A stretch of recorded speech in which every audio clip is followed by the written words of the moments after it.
तो मैं कह रहा था दोनों ही दृष्टियों का महत्व है, प्रार्थना का भी महत्व है और क्रोध का भी महत्व है, दोनों का। लेकिन भगवान ने विभीषण की सम्मति को ही प्राथमिकता दी। लक्ष्मण जी की बात पहले नहीं मानी, पहले अनशन किया, प्रार्थना।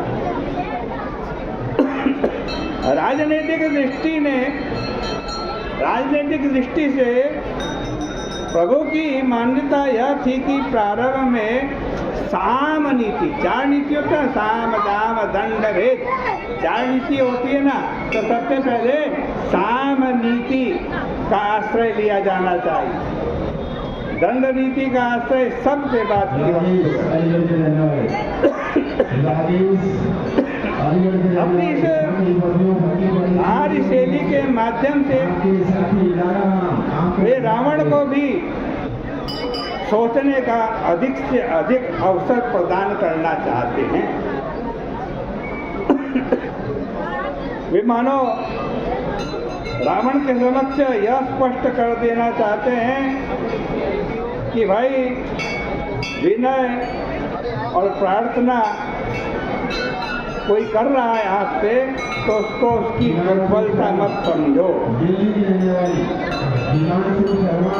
उसको दुर्बलता समझना सबसे बड़ी भूल है। अब देखो क्या है, समुद्र जो है वो रावण का पड़ोसी है,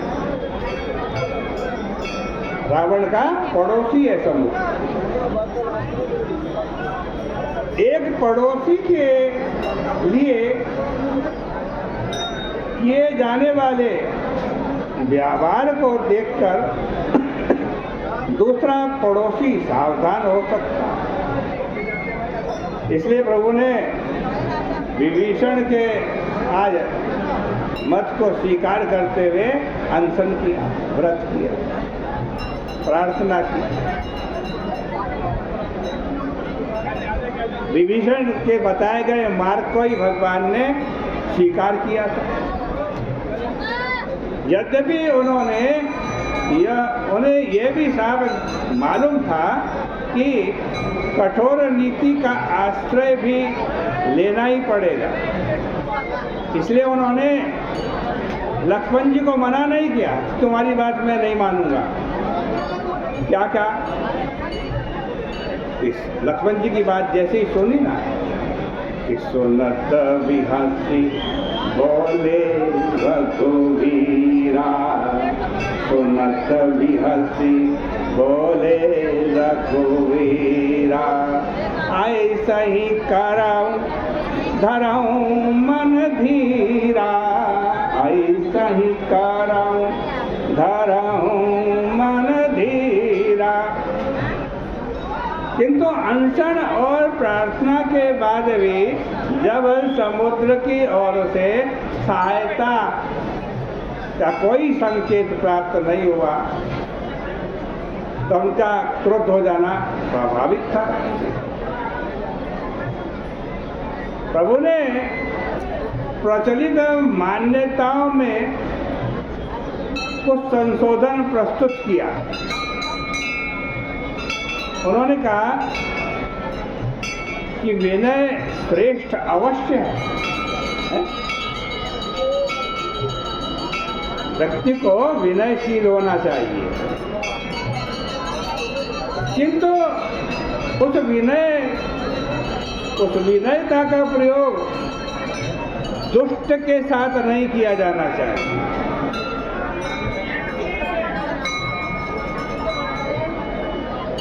प्रीति कितनी भी मधुरता से भरी क्यों न हो,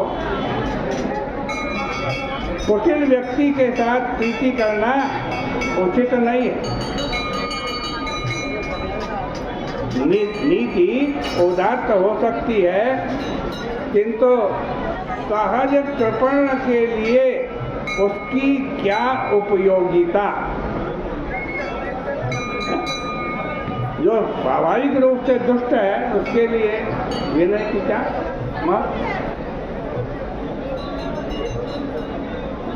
जिनका अंतःकरण ममत्व से भरा हुआ है, उनके समक्ष ज्ञान की कथा कहना बिल्कुल बेकार है। जो अत्यंत लोभी है, ऐसे व्यक्ति के आगे वैराग्य की बात करना बेकार है। और जो बहुत क्रोधी है, उसके सामने समत्व की चर्चा करना, और जो बहुत कामी है, उसको हरि कथा सुनाना, ये क्या है?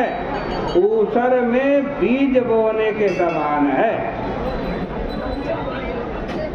जैसे ऊसर में हम बीज डालें तो पौधा कभी नहीं हो गया, ऐसे ही इनको आ जाए, जो बात बताई वो करना ऊसर में बीज, क्योंकि उनके ऊपर कोई फर्क नहीं पड़ना इन सब करने से।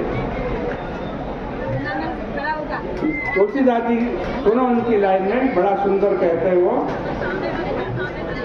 सठ सन भीनाय कुटिल मन प्रीति, सठ सन भीनाय कुटिल सन प्रीति, सहज कृपण सन सुंदर नीति, सहज कृपण सन सुंदर नीति, ममता रस सन ज्ञान कहानी, ममता रस सन ज्ञान कहानी, अति लोभी सन विरति दिखानी, अति लोभी सन विरति बखानी,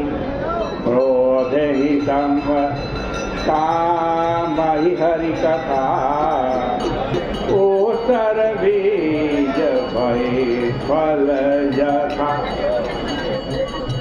यह कहा जा सकता है कि इतनी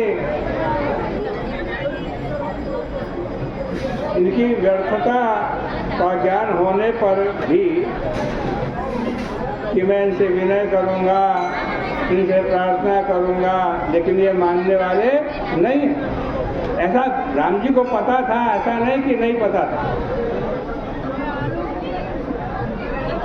मालूम था,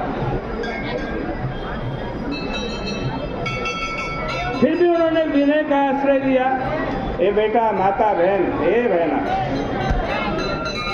बातचीत ना करो, थोड़ी देर कथा सुन लो। आप इतनी बुजुर्ग हैं, बच्चों को भी समझा, आप खुद बात कर रहे हो माता जी, हैं?